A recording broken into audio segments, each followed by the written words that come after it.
हरे कृष्णा। कैसे हैं आप? उम्मीद आनंदित होंगे। आज का दिन बहुत विशेष, पूर्णिमा और रक्षाबंधन का त्यौहार जो हमारे घर घर में बहुत सुंदर भरे श्रद्धा भाव के साथ मनाया जा रहा है। भाई बहन के प्रेम का एक सुंदर फेस्टिवल जो हमारे घरों में बड़े ही भाव के साथ मनाया जाता है। बड़े ही सद्भाव है इसके अंदर। और एक विशेष तिथि और भी इसके साथ जुड़ी है कि आज पूर्णिमा है और कल से हमारा भादों का महीना शुरू होगा। चतुर्मास का जो भादों का दूसरा महीना है वो भाद्रपद, वो कल प्रारंभ हो जाएगा। सावन की मास अभी जो चल रहा था, चतुर्मास का पहला महीना, वो समाप्ति हुआ। तो आज के दिन हमारे शास्त्रों के अनुसार ऐसा शुद्ध दिन है, ऐसा पवित्र दिन है, पवित्र पूर्णिमा है। इस दिन भाई बहन के रिश्ते को हम लोग बड़े सम्मानित तरीके से सेलिब्रेट करते हैं, मनाते हैं। तो बात आती है, इस त्यौहार का नाम रखा गया रक्षाबंधन। बड़ा सुंदर शब्द है, रक्षा और बंधन, दो शब्दों को मिलाकर एक शब्द बना रक्षाबंधन। और रक्षाबंधन के रूप में ये क्या दिखाई देता है कि बहन, ये मैं कोई नई बात नहीं बता रहा, ये जो मैं बता रहा हूँ अब, कि बहन एक धागा बांधती है, बड़ा सुंदर, एक बहुत सुंदर धागा भगवान अपने भाई के हाथ में, भाई की कलाई में वो बांधती है। और इसके पीछे तात्पर्य है कि भाई से ये उम्मीद, एक आशा करती है कि भैया मेरे हर सुख दुख में मेरे साथ रहेगा। तो ये धागे की गांठ के शब्द के अनुसार ही ये बंधन, अर्थात बांधा किससे जाता है? किसी चीज़ से, रस्सी से, धागे से बांधा जाता है किसी चीज़ को। तो ये बंधन बनाया गया कि रक्षा का बंधन, अर्थात भाई मेरी इस समाज के अंदर हर तरह की रक्षा करेगा। तो ये एक रिश्ता, मतलब गांठ लगा दी गई कि ये दृढ़ता हो गई इसके अंदर कि मेरा भाई मेरी रक्षा करेगा। बड़ा, इसको अगर हमने कभी सोचा नहीं कि ये शब्द है क्या और इसको क्या मनाया जाए, किस तरह से मनाया जाए, इसका अर्थ क्या निकल के आ रहा है। तो ये बंधन, रक्षा का बंधन, तो मनुष्य की स्थिति इस कलयुग में इस प्रकार है कि एक तो अज्ञानता से है। कलयुग का अगर वास्तव रक्षाबंधन पर ही चर्चा कर रहे हैं हम, तो बात आती है कि रक्षा का बंधन किस लिए, रक्षा का बंधन किस लिए? क्योंकि बात यह आती है शास्त्रों से कि कलयुग का जीव पूरी तरह से अज्ञानी है, पूरी तरह से अज्ञानी है। अर्थात उसके पहले ज्ञान की जो स्थिति है वो ये है कि वो अपने आप को मनुष्य के रूप में स्थायी दर्जा मान के बैठ गया इस पृथ्वी पर, इस जन्म में, कि मैं मनुष्य हूँ, ये शरीर है मेरा और ये शरीर मेरा हमेशा रहने वाला है। बातों में तो कहते हैं कि शरीर कभी भी छिन जाए, लेकिन स्वीकार नहीं करते, सिर्फ बातों तक सीमित रहते हैं। स्वीकार करने में थोड़ी हमारी झिझक होती है। क्यों? क्योंकि हमारे को जन्म लेते ही ऐसा एक वातावरण हमारे को प्राप्त होता है कि हमें अज्ञानता, हमारे जिस कारण से हम इस कलयुग में आए हैं, शुद्ध होने के लिए, पवित्र होने, अर्थात अज्ञानता थी तभी हम इस कलयुग में आए। अज्ञानता नहीं होती तो हम इस कलयुग में हमारे को जन्म नहीं मिलता, इसमें हमारा प्रवेश नहीं होता। हम अज्ञानी हैं, धर्म से विपरीत चलने वाले हैं, इसलिए हमें इस कलयुग में आना पड़ा, यहाँ इसमें जन्म मिला। और वही कलयुग की अज्ञानता और बढ़ जाती है जब हम इस शरीर को अपना मान बैठते हैं, मैं मेरा करने लगते हैं, मैं और मेरा, मैं और मेरा। यही कारण है कि हम इसके बंधन को हम समझ नहीं पाए, वास्तविक बंधन को। जब शरीर को मान लेते हैं तो हम इसके वास्तविक बंधन को समझ नहीं पाते, और हम जो शरीर की रक्षा करने के लिए वो बंधन, जो ये फेस्टिवल मनाया जा रहा है, इसको बंधन के रूप में। देखिए, बंधन यहाँ पे मैं बहुत थोड़े से हटा के ले जा रहा हूँ बात को। वो इसलिए कि आप इसको समझ सकें शास्त्रों की दृष्टि से, कि बंधन के कारण ही हम बहुत सारे कर्मों के बंधे हुए कारण, बंधन के कारण ही इस कलयुग में आए हैं। और वो कर्मों का बंधन हमारे क्यों बना? क्योंकि हमारी अज्ञानता थी, शास्त्रों के प्रति अज्ञानता, हमारे जन्म लेने के प्रति अज्ञानता, हमारे इस मनुष्य जन्म के उद्देश्य के प्रति अज्ञानता। इस कारण से हम इस मनुष्य शरीर में इस कलयुग में आए, और ऊपर से हम नए नए बंधन बना रहे हैं। अब देखिए, रक्षा का बंधन, रक्षा किससे करनी है? पहली बात तो ये आती है, रक्षा किससे की जाए और किससे बंधा जाए। रक्षा किससे की जाए और उस रक्षा के लिए किससे हमें बंधना है ताकि हमारी रक्षा हो सके। तो मनुष्य इस शरीर के आधार पे ज्ञान लेके बैठा है, इसलिए वो वास्तविक रक्षा का मतलब नहीं जानता और वास्तविक किससे बंधना है ये नहीं जानता। वो देह से देह की रक्षा करना चाहता है, एक शरीर दूसरे शरीर की रक्षा करने की कोशिश कर रहा है। वास्तविक ये सच्चाई नहीं है। आज समाज में चारों तरफ जो कलह जुड़ी हुई है, ये क्लेश, युद्ध, द्वेष, ईर्ष्या और मैं करके जो हमारे यहाँ आज पूरे विश्व के अंदर ये स्थापित हो रखा है कि मैं ही सब कुछ हूँ, मैं ही सर्वे सर्वा हूँ, मैंने जो कह दिया वही सब कुछ है। तो उसका मापदंड क्या होगा? तो बात आती है कि रक्षा किससे करनी है और बंधन किससे बांधना है। तो तात्पर्य, रक्षा के लिए भगवान श्री कृष्ण ने भगवत गीता में ये कहा, बहुनाम जन्म नामन्ते ज्ञान वामनाम प्रपद्यते वासुदेवा सर्वमिति सा महात्मा सुदुर्लभा, कि जो मुझे जान लेता है वो मेरी शरण में आता है, जो ज्ञान से परिपूर्ण होता है वो मेरी शरण आता है। लेकिन हम जानेंगे ही नहीं, ज्ञान से परिपूर्ण ही नहीं होंगे, तो हमारे को कृष्ण को कैसे जानेंगे? और कृष्ण को क्यों जानना है, बात यहाँ पर भी आती है। तो कहते हैं बहुनाम जन्म नाम, कृष्ण कह रहे हैं कि सर्वधर्मान परित्यज्य मामेकम शरणम व्रज अहम तो हम सर्व पापेभ्यो मोक्षयिष्यामि मा शुचा। अर्थात जो रक्षा करनी है, जो रक्षा कौन कर रहा है? सब पापों से मुक्त कौन करने वाला है? रक्षा कौन करने वाला है? बोले कृष्ण है। कृष्ण ने ऐसा डिक्लेरेशन दी, मामेकम शरणम अहम तो हम सर्व पापेभ्यो मोक्षयिष्यामि, अर्थात सब तरह के पापों से रक्षा मैं करूंगा।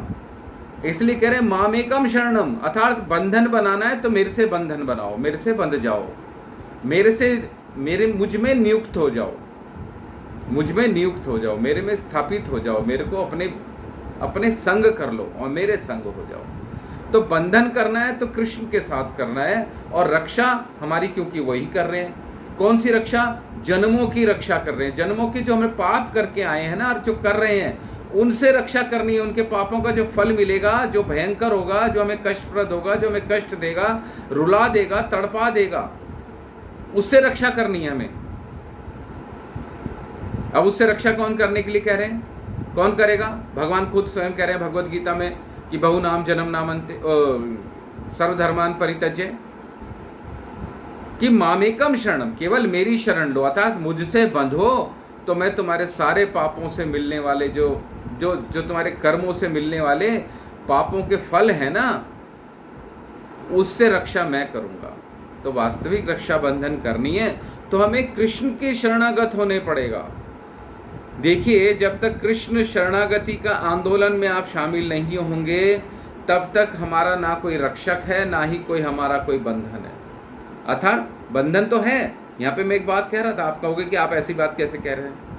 बंधन तात्पर्य है कि हमें बंधना किसके साथ है? कृष्ण के साथ, जो हमारी वास्तविक रक्षा कर रहे हैं। किसकी रक्षा कर रहे हैं? हमारी आत्मा की रक्षा कर रहे हैं। किस तरह रक्षा कर रहे हैं? कि हमारी आत्मा फिर से किसी गर्भ में ना जाए, किसी अंडे में प्रवेश ना करे, किसी अन्य को फिर से माता ना बनाए।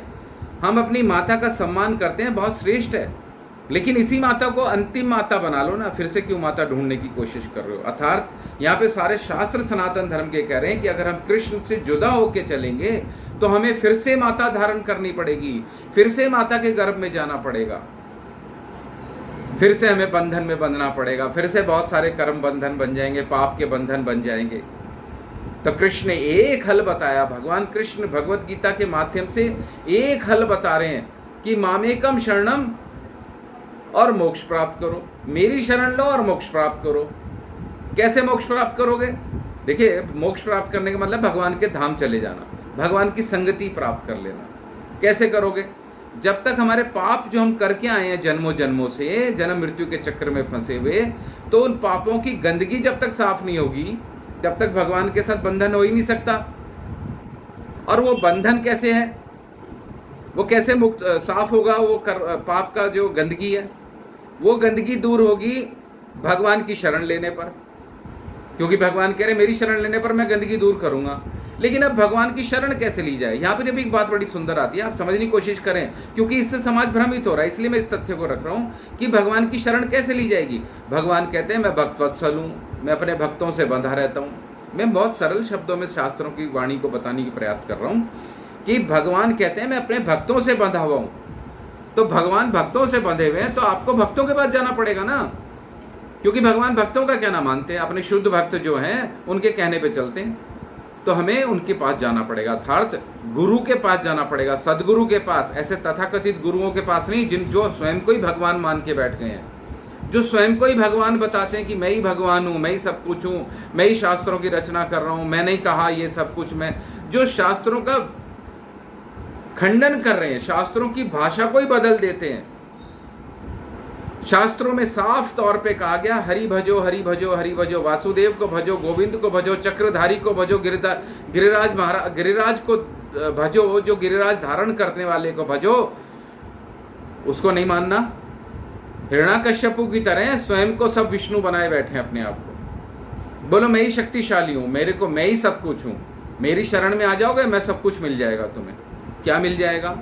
कौन से ज्ञान को प्राप्त कर रहे हैं? क्या दे सकते हैं वो? हमें जन्म मृत्यु के चक्र से बचा सकते हैं वो गुरुदेव, वो गुरु परंपरा जो कहती है हम ही भगवान हैं। क्या वो हमें जन्म मृत्यु से बचा लेंगे? क्या वो मायाधिपति हैं? माया से ही निकल नहीं पाएंगे तो तुम बचाओगे क्या हमारे को? तो कौन से गुरु के पास जाना चाहिए? जो भगवान ने जिनकी नियुक्ति करी है, ऐसे गुरु के पास जाना चाहिए, तथाकथित नहीं। ऐसे बहुत सारे प्रचार हो रहे हैं, बहुत सारे सोशल मीडिया पर आ रहे हैं, आप उनसे भ्रमित ना हो, भ्रमित ना हो। मैं कई बार देखता हूं कि मैं इतनी वीडियो डालता हूं, इतना फेसबुक पर बहुत कुछ तथ्य लिखने की कोशिश करता हूं, लेकिन लोगों के भ्रम नहीं टूट रहे। तो यहाँ पर हमें पता चलता है हम कितने जटिल हैं, हम कितनी भ्रमित बुद्धि के साथ जी रहे हैं इस संसार के अंदर, और कभी भी मृत्यु यमराज जी आके हमें ले जाएंगे उठा के। तब क्या करेंगे? कौन सा जन्म मिलेगा? कोई तय नहीं है कि मनुष्य जन्म फिर से मिलेगा। मनुष्य जन्म में ही भजन किया जा सकता है, अपने आप को शुद्ध किया जा सकता है। हम शुद्ध नहीं हो रहे, हम 4 पाप कर्मों से बाहर ही नहीं निकल रहे। नशा करना बड़ा आसान है हमारे लिए, गुटखे तंबाकू अधिकतर हम आराम से खा लेते हैं। शराब, भीड़ लगी हुई है आज मंदिरों में, सत्संगों में इतनी भीड़ नहीं है जितने शराब के ठेकों पे, दुकानों पे भीड़ रहती है। मांसाहार का प्रयोग बढ़ता जा रहा है, मांस भक्षण का प्रयोग बढ़ता जा रहा है। और देखिए व्यभिचार, अपने मैथुन क्रिया के लिए व्यक्ति परेशान है, परेशान। इसके लिए बड़े बड़े आयोजन होते हैं, और दूसरे की संपत्ति हड़पना, बड़े आराम से दूसरे की चीज हड़प के ले जाओ, दूसरे की चीज चोरी कर लो। तो ये सब तथ्य हैं, ऐसे 4 प्रकार के जो तथ्य बताए गए, पाप बताए गए, उनसे हमें बचना है। जब तक वो शुद्धता हमारे भीतर नहीं आई तो फिर किस बात की गुरु और किस बात की अर्चना प्रार्थना? जो गुरु मुझे शुद्ध नहीं कर सकते, मुझे पाप से बचा नहीं सकते, पाप से दूर नहीं ले जा सकते, इन 4 कर्मों से, 4 पापों से मुझे मुक्त नहीं कर सकते, वो किस बात के गुरु हैं? वो ठेकेदारी लेके बैठे हैं समाज सनातन धर्म की कि हम तुम्हें कल्याण कर देंगे। कौन सा कल्याण कर देंगे? क्या वो कल्याण का मार्ग बता सकते हैं कि कैसा कल्याण होता है? कभी उनके प्रवचन सुनने को नहीं मिलते, कभी उनकी कथाएं सुनने को नहीं मिलती, और वो अपने आप को कहते हैं कि हम कल्याण करेंगे।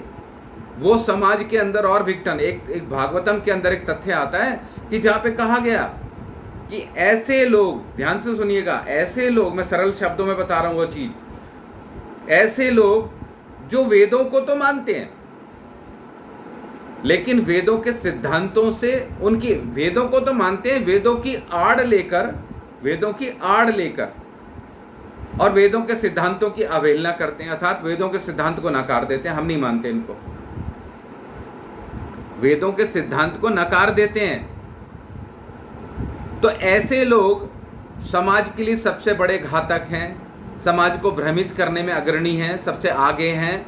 समाज उनसे जल्दी प्रभावित होता है। क्यों? क्योंकि ये कलयुग है।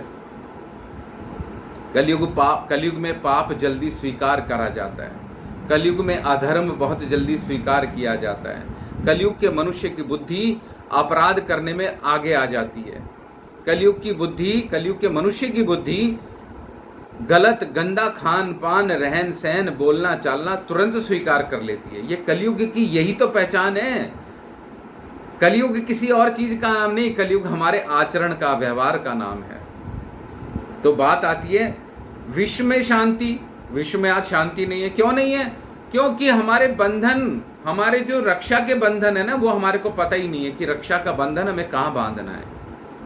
हमें रक्षा का बंधन गलत जगह बांधना है, इसलिए हम वो चीज समझ नहीं पा रहे। रक्षा का बंधन हमें कृष्ण के साथ बांधना है, और जब तक कृष्ण के साथ हमारा बंधन नहीं होगा, ना इस विश्व में शांति होगी, ना हमारे हृदय में शांति होगी, ना कहीं परिवार में शांति होगी। ये सब अशांत अशांत अशांत अशांत और अशांति भय पैदा करती है। अशांति भय पैदा करती है। हमें ये सोच लेना चाहिए, मान लेना चाहिए, जब तक हम भगवान की अभय चरण मतलब जहाँ पे भय नहीं होता, जहाँ भय से मुक्त होते हैं, ऐसे चरणों की शरणागति जब तक नहीं लेंगे, तब तक हम इस विश्व में शांति नहीं कर सकते, समाज में शांति नहीं कर सकते, अपने भीतर शांति नहीं कर सकते। तथ्य पे फिर आएंगे चर्चा करने के लिए। हरे कृष्णा, श्री राधे।